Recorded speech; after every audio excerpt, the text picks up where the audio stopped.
mungkin PKS. Yang kedua, mungkin partai alumni 212. Partai-partai itu sepertinya cocok dan setipe dengan Bapak Anies Baswedan yang penuh progresif dan dinilai lebih agamis daripada partai-partai yang lain. Anies Baswedan sudah 5 tahun lah setelah menggulung Ahok saat pemilu DKI yang lalu. Kali ini janji manisnya membuat Anies sendiri merasa dalam posisi berat, yang harusnya menjadi pansos politiknya di 2024 saat Pilpres.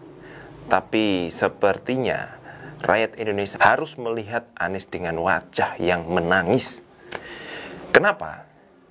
Karena kalau yang saya lihat, banyak masyarakat yang tidak puas atas kepemimpinan dari Bapak Anies Baswedan. Malah di sisi yang lain yang lebih menyakitkan dari Anies adalah Ahok disanjung, bahkan namanya muncul dalam orang-orang terbaik di Indonesia. Solusinya apa buat Pak Anies? Legowo. Ya karena hasil dari politik buruknya saat memenangkan pilkada.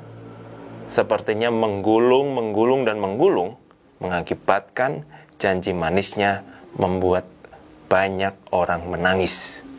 Warga DKI Jakarta lewat survei yang terbaru ada 60% orang yang tidak puas atas kepemimpinan Bapak Anies Baswedan.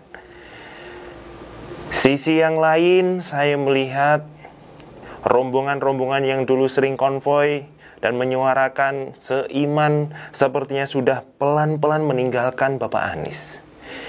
Seperti janji yang sudah sering kita dengar.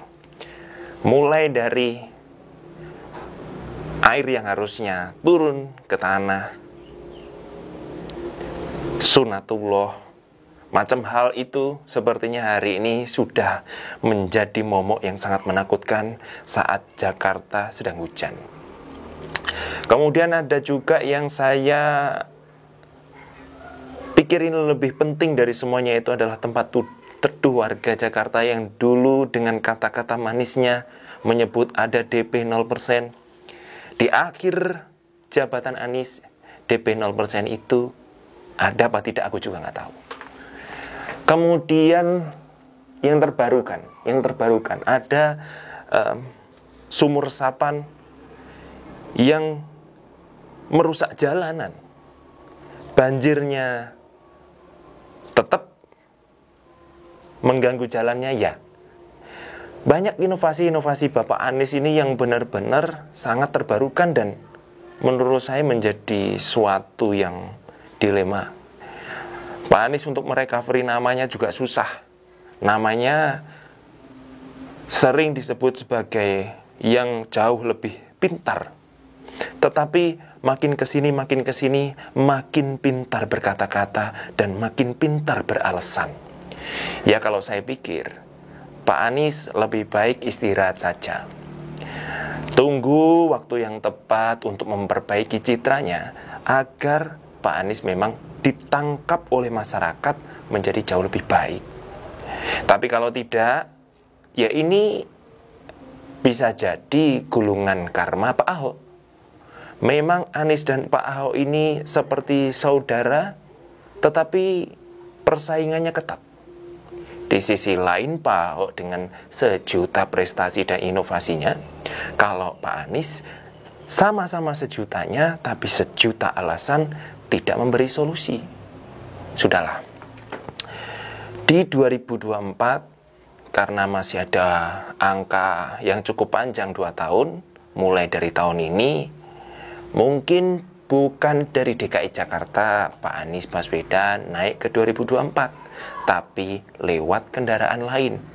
Mungkin banyak partai yang sepertinya merindukan Pak Anies untuk menjadi ketua partainya. Dan kalaupun itu iya, ada partai-partai yang menurut saya cocok buat Pak Anies. Pertama, mungkin PKS.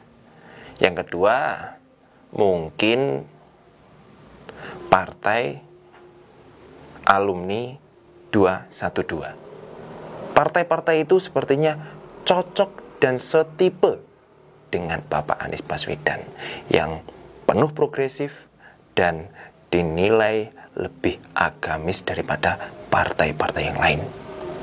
Gitu saja. Semoga Pak Anies benar-benar bisa tidur dengan tenang di akhir jabatannya.